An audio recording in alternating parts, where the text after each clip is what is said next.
रात का समय था। घड़ी की सुई ने 12 बजाए थे। सड़कें सुनसान थी। चारों ओर सन्नाटा पसरा हुआ था।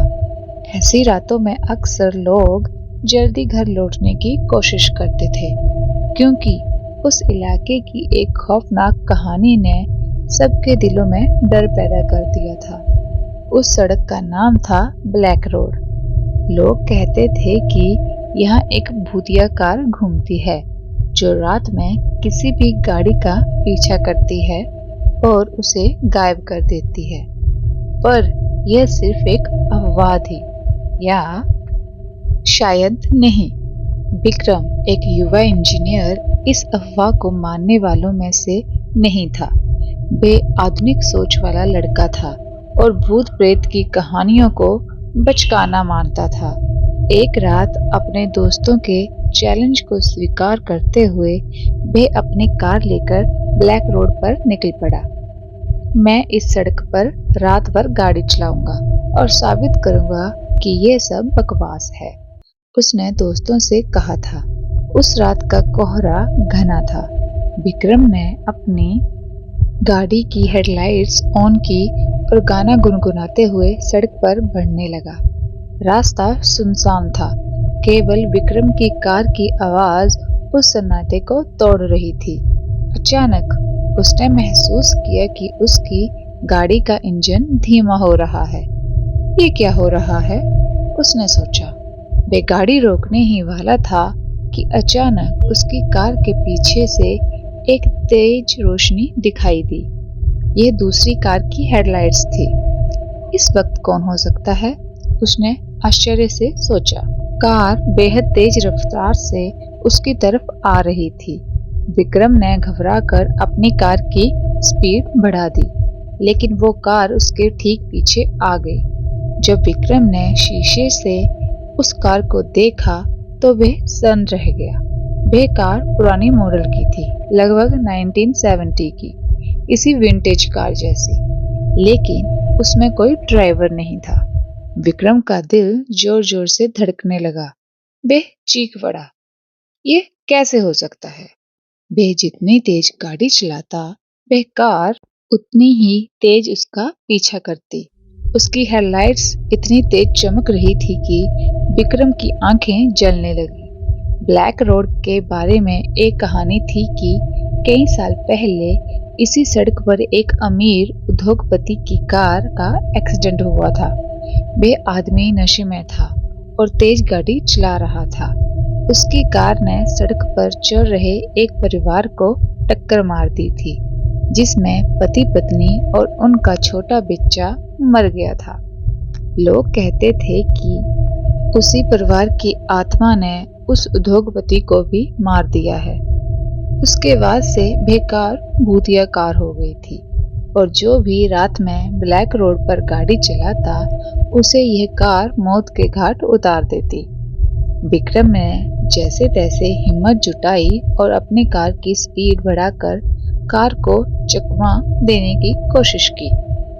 वे तेज मोड़ पर मुड़ा, लेकिन भूतिया कार ने भी उसी तेजी से उसका पीछा किया।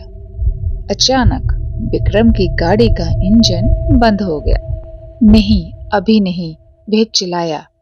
वह गाड़ी से बाहर निकलकर भागने की कोशिश करने लगा, लेकिन तभी भूतिया कार ने उसे घेर लिया। उसकी हेडलाइट्स में इतनी तेज रोशनी निकल रही थी कि विक्रम की आंखें बंद हो गई। विक्रम ने देखा कि कार का दरवाजा अपने आप खुला और उसके अंदर से काले धुएं जैसा कुछ बाहर निकला। वह धुआं एक मानव आकार में बदल गया, लेकिन उसका चेहरा विकृत और डरावना था। तुमने हमारी सड़क पर आने की हिम्मत कैसे की? एक ठंडी और भयानक आवाज गूंजी। विक्रम ने कांपते हुए कहा, मुझे माफ कर दो, मैं यहाँ किसी को नुकसान पहुंचाने नहीं आया हूँ। भूत ने कहा, जो इस सड़क पर आता है उसकी मौत तय है, लेकिन तुम्हें एक मौका दूंगा। अगर तुम इस सड़क से बचकर निकल सकते हो तो तुम बच जाओगे, वरना। भूत ने अपनी बात पूरी नहीं की। और अचानक गायब हो गया। विक्रम ने हिम्मत जुटाकर अपनी कार को स्टार्ट करने की कोशिश की। उसकी कार किसी तरह चलने लगी, लेकिन भूतिया कार फिर उसके पीछे आ गई। यह अब एक दौड़ थी जिसमें जीतने वाला ही जिंदा रह सकता था। विक्रम ने अपनी पूरी ताकत से गाड़ी चलाई। सामने एक पुल था जिसके बाद ब्लैक रोड खत्म हो जाती थी। अगर वह पुल पार कर लेता तो वे सुरक्षित था, लेकिन भूतिया कार ने उसकी गाड़ी को टक्कर मार दी। विक्रम की गाड़ी बेकाबू होकर सड़क से फिसल गई। वह चिल्लाया, नहीं। जब विक्रम को होश आया तो वह पुल के किनारे पर लटका हुआ था। उसकी कार आधी पुल से बाहर लटकी हुई थी। उसने बाहर देखा तो भूतिया कार पुल के दूसरी तरफ खड़ी थी। भूत ने फिर से कहा, तुम बच गए, लेकिन अगली बार इतने भाग्यशाली नहीं रहोगे। वह सड़क हमारी है, इसे कभी मत भूलना।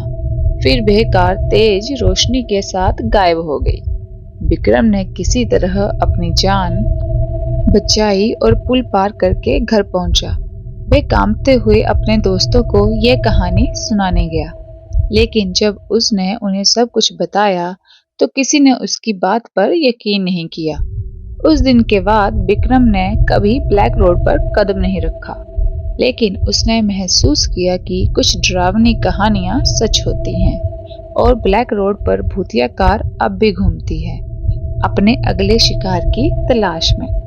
भूत प्रेत की कहानियों को हमेशा मजाक में नहीं लेना चाहिए। कई बार हमारे चारों ओर ऐसी अदृश्य शक्तियां होती हैं जो हमें समझने और सतर्क रहने की चेतावनी देती हैं। Thanks for watching.